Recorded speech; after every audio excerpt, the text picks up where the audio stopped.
B are Gavai, जी हाँ, supreme court के CGI B are Gavai, जब से उन्होंने सीजीआई पद की कमान संभाली है तब से वो लगातार चर्चाओं में बने हुए हैं।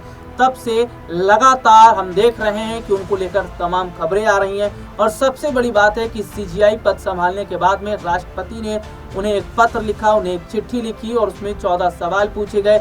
और यहाँ पर हम ये भी देख रहे हैं कि वक्फ बिल जैसा जो मुद्दा है उस पर भी कहीं ना कहीं सुनवाई हुई है। उसमें उनका बहुत बड़ा रोल सीजीआई जो है बी आर गवई का यहाँ पर देखने को मिल रहा है।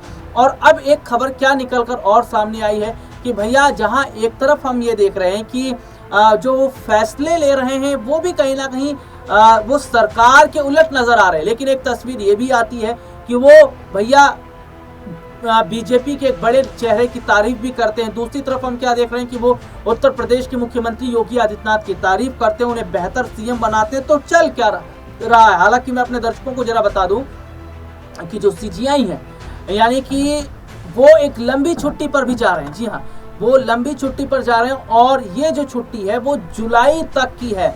तो यहाँ पर ये देखा जा रहा है कि अभी उन्होंने कार्यकाल संभाला है, यानी कि 14 तारीख को उन्होंने कार्यकाल संभाला। और ऐसे में हम देख रहे हैं कि उनका एक लंबी छुट्टी पर जाना, और देखिए ये खबर है कि नवंबर तक वो रिटायर भी हो सकते हैं। तो ऐसे में चल क्या रहा है देश के अंदर और क्या स्थिति बन रही है? क्या ये सीधे तौर पर कहा जाए कि कहीं ना कहीं न्यायपालिका की शक्तियों को, न्यायपालिका की ताकत को कम करने का काम किया जा रहा है?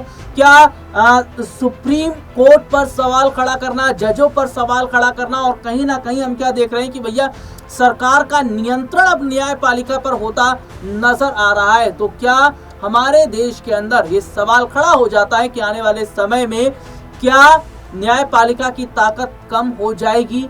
और यहाँ पर हम क्या देखते हैं, कैश कांड में अभी हाल ही में जो बुरे फंसे थे जो जज, उनकी अगर मैं जिक्र कर लेता हूं तो जिस तरीके से उन पर कहा जगदीप धनखड़ ने कि भैया इन्हें जेल क्यों नहीं हो रही, इन्हें सजा क्यों नहीं हो रही। तो यहाँ पर सीधे तौर पर देखा जा रहा है कि क्या जिस तरीके से अब सुप्रीम कोर्ट पर या तमाम जिस तरीके से मामले अब यहाँ पर देखे जा रहे हैं, या जिस तरीके से सुप्रीम कोर्ट के मामलों में दिलचस्पी ली जा रही है, ये बताता है कि क्या सरकार क्या अपने नेताओं को, क्या अपने लोगों को आगे कर रही है इस तरीके का काम करने के लिए। और जो सीजीआई बी आर गवई है, उन्होंने उत्तर प्रदेश के मुख्यमंत्री योगी आदित्यनाथ को लेकर क्या बयान दिया है उसको जरा सुनिएगा। एबीपी की हेडलाइन है, सीजीआई बी आर गवई ने की सीएम योगी आदित्यनाथ की तारीफ, बोले शक्तिशाली लोगों की भूमिका। भारत के प्रधान न्यायाधीश न्यायमूर्ति बी आर गवई ने देश की एकजुटता के लिए संविधान को श्रेय दिया। उन्होंने कहा कि देश पर जब भी संकट आया है उसने मजबूती और एकजुटता के साथ उसका सामना किया और इसका श्रेय संविधान को दिया जाना चाहिए। सीजीआई बी आर गवई ने यह बात इलाहाबाद उच्च न्यायालय में 680 करोड़ रुपए की लागत से नव निर्मित अधिवक्ता चैम्बर भवन और मल्टी लेवल पार्किंग का उद्घाटन कार्यक्रम में कही। कार्यक्रम के मुख्य अतिथि सीजीआई गवई ने कहा, न्यायपालिका का मौलिक कर्तव्य देश के उस आखिरी नागरिक तक पहुंचना है जिसे न्याय की जरूरत है, और विधायिका और कार्यपालिका का यही कर्तव्य है।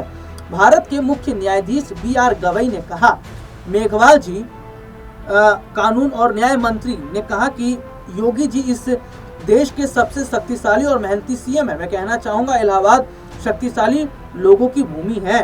प्रधान न्यायाधीश ने कहा, जब भी संकट आया भारत एकजुट और मजबूत रहा, इसका श्रेय संविधान को दिया जाना चाहिए।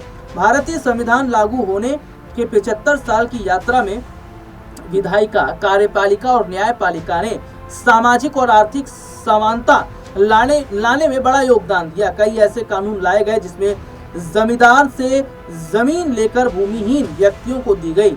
उन्होंने कहा, समय समय पर इन कानूनों को चुनौती भी दी गई है। 1973 से पहले उच्चतम न्यायालय का विचार था, नीति निर्देशक सिद्धांत और मौलिक अधिकारों के बीच टकराव की स्थिति बनेगी तो मौलिक अधिकार ऊपर होगा। लेकिन 1973 में 13 न्यायाधीशों का निर्णय आया कि संसद को संविधान में संशोधन का अधिकार है और इसके लिए वह मौलिक अधिकारों में संशोधन कर सकती है, लेकिन उसके पास संविधान के मूल ढांचे में बदलाव करने का अधिकार नहीं है। तो देखिए, ये बहुत बड़ी बात है किस तरीके से उन्होंने सीधे तौर पर कहा कि योगी आदित्यनाथ देश के एक बेहतर नेता है।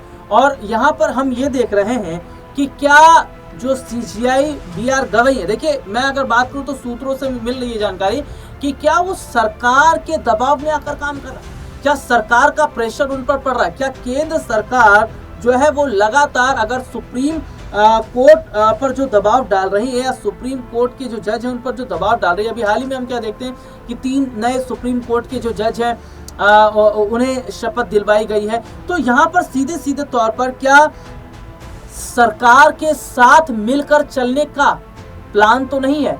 और अगर मैं कहूं तो थोड़ा फ्लैशबैक में हम जाएं और कुछ तस्वीरों को जरा याद कीजिए। सीजीआई के पद पर मैं अगर बात करूं तो कुछ समय पहले हम क्या देख रहे थे कि संजीव खन्ना से पहले जब हम देख रहे थे कि किस तरीके से उस वक्त प्रधानमंत्री नरेंद्र मोदी जो सीजीआई थे उस वक्त संजीव खन्ना से पहले उनके घर जाते हैं, गणेश पूजा में जाते हैं, पूजा अर्चना करते हैं। तो उस वक्त तमाम सवाल खड़ा हो गया था कि भैया कैसे जा सकते हैं पीएम मोदी, कैसे उनसे मुलाकात कर सकते हैं। और उस वक्त उनके रिटायरमेंट के का ही समय चल रहा था।